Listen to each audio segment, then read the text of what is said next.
Hey everyone, what's up? Welcome to the Weller channel. Today I'll show you how to view the Epic Games library in your browser.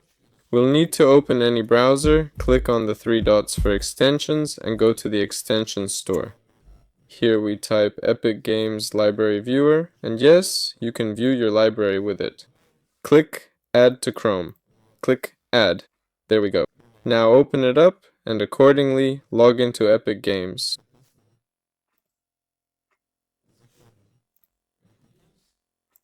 Here, sign into your account and click on the extension, or simply click on Library and your games will be right there. You can also view it through your account.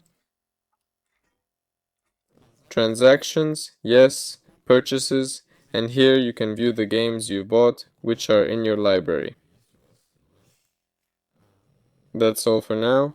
This was Weller. See you later, everyone.